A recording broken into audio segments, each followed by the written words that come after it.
you. Namaste. To begin with, I always say I don't believe in saying hello and hi. वो सब पीछे अंग्रेजों के पास छोड़ दिया. So I believe in our own Hindu culture. I'm a Reiki practitioner, a Reiki master, and a teacher, Reiki teacher as well. So it's been since 25 years, 25 सालों से मैं रेकी के फील्ड में हूँ और रेकी अब मेरा खाना पीना सब कुछ बन चुका है. सो कोई पूछता है तुम्हारा रिलीजन क्या है, बहुत लोगों के पास जाती हूँ रेकी करने, तो मैं बोलती हूँ मेरा रिलीजन है Reiki, because I live that. So when it comes to Reiki, it's neither Hindu nor Muslim nor Christian. So yeah. What is Reiki? How many of you know here anything about Reiki or have had experience? किसी ने करवाया है कभी Reiki? कुछ मालूम है? क्या होता है? मेरे husband पे करवाया, not me, but I found it a little bit good. Okay. मैंने मेरे बेटे पे करवाया था. Reiki जो बेसिकली है प्राणा energy, life force energy is the prana energy.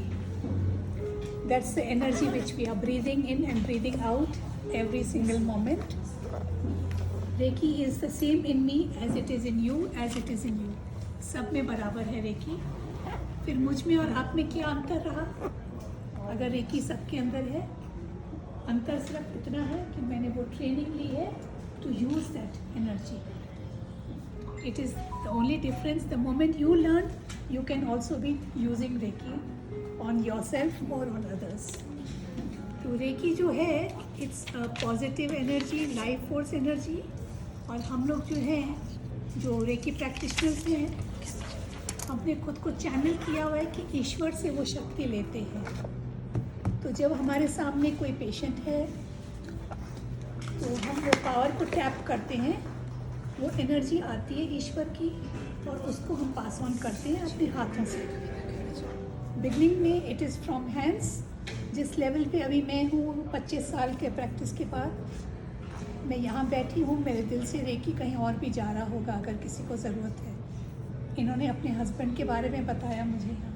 As I came I have already sent him some healing. Thank you. Because I know I can visualise. मैं मेहुल भाई को जानती हूँ, तो ऑलरेडी रेकी उनको भेज दिया. तो रेकी से क्या होता है और क्यों करना अच्छा है रेकी? रेकी से क्या होता है कि बहुत बार हम जब पैदा हुए बच्चे थे, कोई प्रॉब्लम नहीं थी. आपने सुना होगा, ध्यान दिया होगा, बच्चे का रोना कितना लाउड होता है कि आपके अगर ग्राउंड फ्लोर पे बच्चा रो रहा है तो आप थर्ड फ्लोर पे सुन सकते हैं किसी का बच्चा रो रहा है. जबकि आप अगर रोएंगे तो आपकी आवाज़ वैसी नहीं निकलेगी. क्यों? बच्चे हंसते भी हैं तो बहुत लाउड, उनका हंसना भी, उनका खिलखिलाना सब सुनाई देता है. कितनी बार हमारे बिल्डिंग में लोग कहते हैं children are making too much noise. वो नीचे चिल्लाते हैं प्लेग्राउंड में, why are you making so much noise. तो वो जो है वो कुदरती एनर्जी लेके हम सब पैदा हुए. फिर विथ टाइम धीरे धीरे वो एनर्जी कहाँ गई? वो एनर्जी कहीं धीमी पड़ जाती है और वो एनर्जी धीमी पड़ने से हमारे अंदर कोई ना कोई प्रॉब्लम्स आने लगती हैं. और वो ब्लॉकेजेस कहाँ से आते हैं? उनको हम ब्लॉकेजेस बोलते हैं. ब्लॉकेजेस कहाँ से आते हैं? बिलीव मी, समटाइम्स हमारे अपने पेरेंट्स से आते हैं. Not always, but it can come. क्योंकि जहाँ पाबंदियाँ रखना शुरू करते, नहीं ये अंकल आए, इनके सामने तुम्हें ऐसे बिहेव करना है, तुम्हें ये करना है, अच्छे कपड़े पहनो, ये करो, वो सब डर बैठने लगता है बच्चों में. और जैसे जैसे हम बड़े होते जाते हैं तो और बहुत सारे समाज के प्रेशर आते हैं, मन में डर बैठने लगता है. और प्राइमरी कॉज हर डिजीज़ का is fear. Fear is the basic cause of all problems.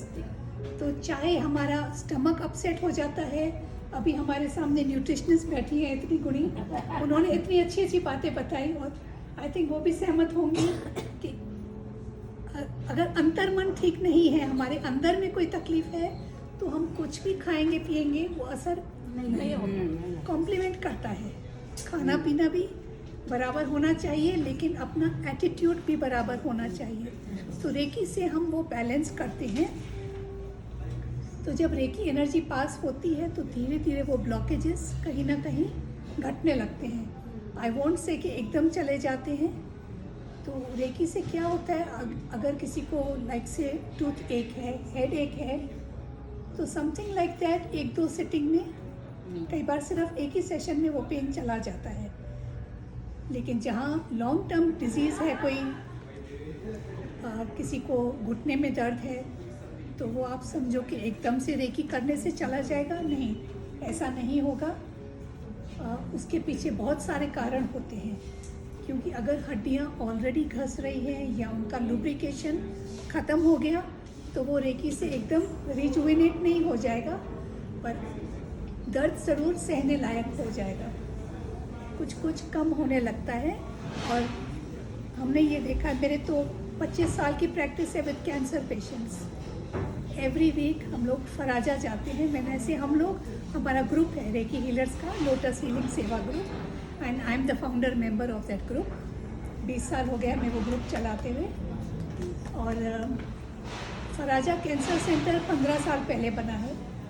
From day 1 हम लोग वहाँ एवरी वीक जाते हैं। एवरी वेंसडे फराजा जाते हैं, कैंसर पेशेंट्स को हीलिंग देते हैं। और इतने मिरेकुलस रिजल्ट्स हमने देखे हैं, क्योंकि क्या होता है कि उनका जो स्ट्रेस लेवल होता है बहुत हाई होता है। कैंसर पेशेंट्स का फियर बहुत होता है, एलमेंट तो है, लेकिन जब वो हीलिंग मिलती है उनको रेकी की, हम लोग हाथ रख के और हीलिंग देते हैं उनको, उससे उनका स्ट्रेस लेवल ऑटोमेटिकली रिड्यूस हो जाता है। जब स्ट्रेस कम होता है तो मेडिसिन्स ऑटोमेटिकली अच्छे तरीके से काम करती हैं, क्योंकि वो फियर चला जाता है। तो अक्सर हमें कैंसर पेशेंट्स ये बोलते हैं कि जिस दिन आपने रेकी किया, नेक्स्ट वीक जब मिलते हैं बहुत अच्छी नींद आई, हमें जो नींद आना बंद हो गई थी बहुत अच्छी नींद आने लगी। So that is a very big factor कि sleep improves, stress goes down and the medication starts working. और फिर जो लोग कीमोथेरेपी ले रहे हैं, हम उनको खास एडवोकेट करते हैं कीमोथेरेपी से पहले आप रेकी करवाओ, क्योंकि कीमो के जो आफ्टर इफेक्ट्स, आप में से anybody has dealt with cancer patients? किसी के फैमिली में कोई? my mother. Your mother. बाकी किसी को एक्सपीरियंस नहीं हुआ, I will say you are very fortunate, congratulations. Thank you. भगवान करे नहीं फेस करना पड़े। लेकिन जब कीमोथेरेपी जो कराते हैं cancer patients, the after effects sometimes are terrible. वो बहुत एनर्जी ड्रेन कर देते हैं, इतनी तकलीफ में वो पेशेंट जीते हैं कीमो करते हुए। 91 chemos my mother has taken. Do you तो believe एक that? तरह से वो ट्रीटमेंट तो हो रही है, लेकिन वो ट्रीटमेंट भी आपको तकलीफ दे रही है, ऐसा हो जाता है। तो अगर कीमो से पहले रेकी करवाते हैं तो वो जो सिम्टम्स हैं, जो आफ्टर इफेक्ट्स हैं, वो बिल्कुल नेग्लिजिबल होते हैं। लाइक उनका जो nausea and the pains and the diarrhoea, वो सब बहुत कम होता है if they have done Reiki before. So it works at an internal level. और रेकी का एक और फ़ायदा मैं आपको बताऊं तो रिलेशनशिप्स। आज के ज़माने में बहुत मनमुटाव रहता है लोगों के बीच, बहुत Husband wife का भी रहता है. हस्बैंड वाइफ का, आपके फ्रेंड्स के बीच में, पेरेंट्स एंड चिल्ड्रन ऑफन। सो अभी नो लॉन्गर वो ज़माना है कि सास बहू के बीच में झड़प होती है। अभी सबके बीच में झड़प होती है। तो अगर आपने एक पर्टिकुलर डिश नहीं बनाई तो बच्चे भी रूठ जाएंगे कि what is this, and they don't want to eat food. छोटी छोटी बातों को लेके नाराज़गियाँ बहुत बढ़ गई हैं। हम अपने तरीके से उनका हीलिंग करते हैं। Plus I also teach a course on forgiveness called Ho'oponopono. या सो एवरी ईयर मैं फराजा में तो सिखाती हूँ। I conduct a workshop, Brahma Kumari centre में भी मैंने किए हुए हैं workshops Ho'oponopono. I think Menaka has attended, she has attended, some of you have attended. तो उसमें भी हम सिखाते हैं कि हो'ओपोनोपोनो फॉरगिवनेस से कैसे डिजीज़ भी कम होती है and relationships improve, but only with recce.